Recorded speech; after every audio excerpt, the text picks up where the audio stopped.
Welcome back to another Minecraft update video covering the update Aquatic, and for this one I thought we would look at the most important non-gameplay changes.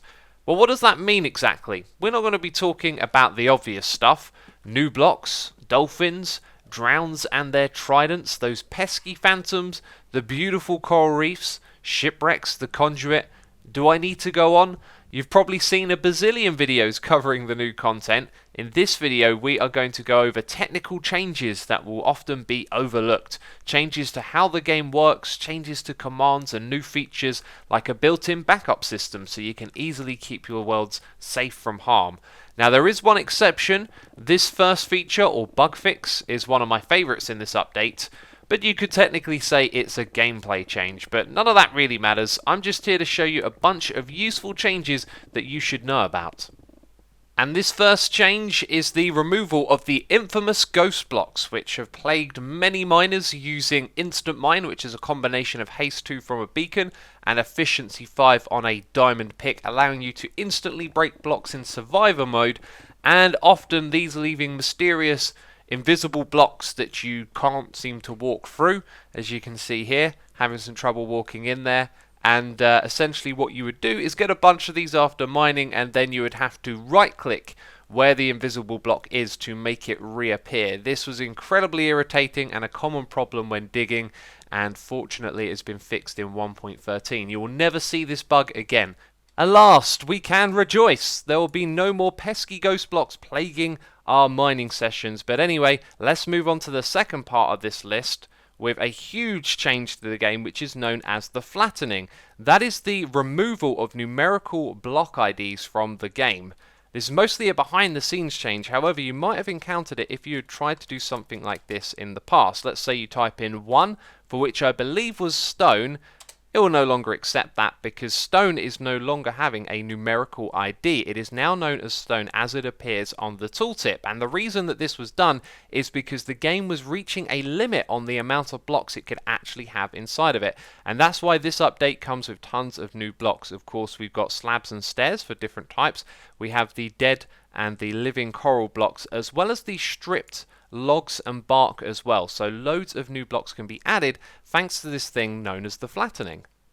It's also affected some commands as well. If you use commands often, you might tinker in creative mode and want to change your game mode. Well, you would have put 1 for creative mode previously. You can see it rejects that because this has been flattened as well. The numerical IDs have been removed, and now you have to type in the name of the mode that you want to go into. Our third change is probably only relevant to those of you using language packs, which of course translate the game into different languages. Well, there was a part of the game that was left untranslated, and that was the controls. The name of the buttons wouldn't translate to different languages. For example, left button actually used to say L button. So now this has been changed, and if we are to go and grab a language, of course we're going to go select pirate speak of all of them. We can jump in there and see what it looks like. We have to click on plundered, the wheel, and you can see some of them haven't been translated yet, but these ones, port button, rolling button, starboard button, obviously they're having a little bit of fun here. And now I've got to carefully navigate my way back. Lingo, I believe, was the one. Yeah, there we go. Fourth in our list is a command that you've probably used many times playing Minecraft, but it's now become a little bit more convenient. If we are to type /seed, it will tell us the seed of the world, and often what you have to do is then go ahead and write down that long number, and it's easy to make a mistake if you're trying to copy it from one place to the other. Well, if you click on this number, it now puts it into your chat. Of course, you can select everything and copy it onto your clipboard, and that is extremely convenient because then if you're using a program like a Mist, you can just paste the seed into there and not have to worry about getting the seed incorrect. So that is a really nice positive change. Fifth on our list is the inclusion of a built-in backup system. This is a big deal for players of all different abilities as it helps them create backups very easily. Now we have a world here that I'm recording this video with, and let's just pretend that pre-release 3 was out, or maybe even 1.14 Snapshot. I would probably want to create a backup of this world before I update, just in case anything happens. So when I click on edit, we have this menu down here, and we can simply click on make a backup. Now this is going to pause the game for just a second as it creates a file, and then we get a toast notification up here telling us the size of the backup and that the backup was successful. Now at the moment the game doesn't have a way to automatically restore the backups, which would be even more fantastic, but I can give you the rundown on how that is done. If I open up the backups folder, you can see we have 2 backups created right here. All I've got to do is simply right click and unzip, and depending on what program you're using it will be done in different ways. But the folder that it creates would then be the world save folder. So if we go inside of here, you can see all of the world save files. So let's say you are making a backup. What you'd want to do is copy this folder, come out one folder into the snapshots profile, and then go to the saves folder right here, and this is the place that you would paste it, and then you would have successfully restored your backup. So that part is pretty simple. It would be nice to see them automate that in the future, but getting this backup system into the game is such a fantastic idea. And so peeps, remember, whenever updating, make backups, and just make them periodically as well. You never know what's going to happen inside of your Minecraft world. So I interrupt this video to remind you, if you're enjoying it, leave a like, and also consider subscribing to the channel if you are not. In the future we are going to have videos like a 1.13 fishing farm, and as always my secret changes to Minecraft updates, which I do every update. So there's that to look forward to, but anyway, let's get back to the video. 6th on our list is a change to the teleport command. A new function has been added that is actually really quite useful and you should probably know about. So when you use the teleport command, you can type in the coordinates in the world and it will teleport us to exactly that place. You can also add in squiggly lines like this to make it relative to where you are in the world. But this new function that's been added is to have these right here to make it relative to yourself. When you're doing this though, you have to use it on each coordinate, so you must have 3 of those.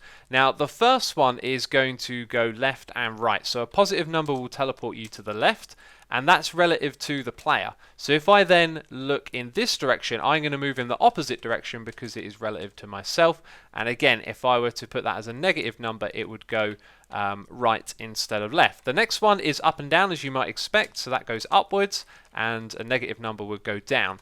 Now this next one is forwards and backwards. However, this one is a little bit strange. Let's put a higher number on it. So that is going to move us forwards in that direction by 4 blocks. If we're facing the other direction, again, it's always relative to us. The thing with this last one though is it's affected by if we're looking upwards and downwards. So if I were to look down like this, we would actually just move downwards by 4 blocks. So it's almost a perfect system, but that last one is affected by the pitch at which you're looking at, if you're looking downwards or upwards, which I find a little bit strange.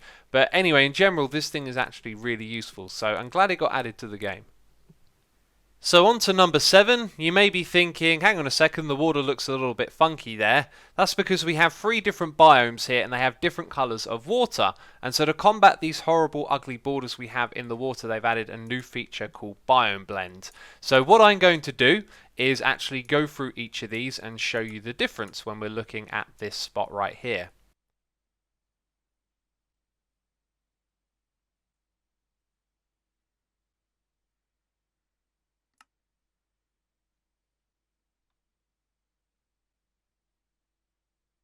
So that was all of the Biome Blend feature, and this next one's another quick thing to show you. On the F3 screen, on the right of the screen, you can now see that there is the targeted block, but also targeted fluid. So if we're not looking at a fluid, it will say empty, and if we go and look at water, it will tell us some information about it, like for example, if it's falling. And you might be thinking, well, that's a little bit strange, water doesn't fall. In terms of the game, it kind of does. So there's still only 2 liquids, lava and water. If I had to place the lava up here though, it gives us more information when it's flowing, like what level it is, and there you can see that falling is true. So the liquid is technically falling when it's dropping down from a source above, which is pretty cool, but that's a nifty little thing to have on the side. 9th on our list is data packs, and there's probably a good chance that you've heard about these. They are zip files that bundle together advancements, functions, loot tables, recipes and structures, as well as tags.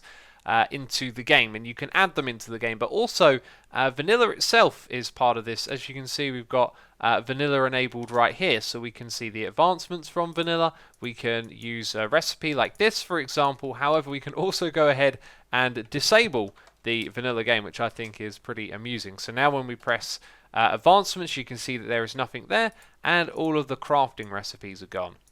And last on our list is really two things. First of all, a reminder that the buffet world type exists. You are able to pick a biome and a world generation type. This is a mix of the swamp biome and the end dimension. And the way that you create that is by creating a new world, going into the options, and over here you can see that there is a buffet type. But this is actually a replacement for the old customized world. Those are no longer supported in Minecraft 1.12. If I try and open a world that was customized in a previous version of the game, you can see that we get this error message and it is unsupported. And so if this ever happens to you, I happen to have already made a tutorial on how to deal with this. So that'll be linked on the screen and in the description box, because that brings us to the end of this list. And those are my 10 non-gameplay changes for this video. If you have enjoyed it, leave a like. As always, thanks for the support. And if you're itching for more Minecraft 1.13 info, then check out the updates playlist linked in the description box down below. But anyway, that is it from me, this video. Thanks for watching, and I'll see you soon. Bye bye.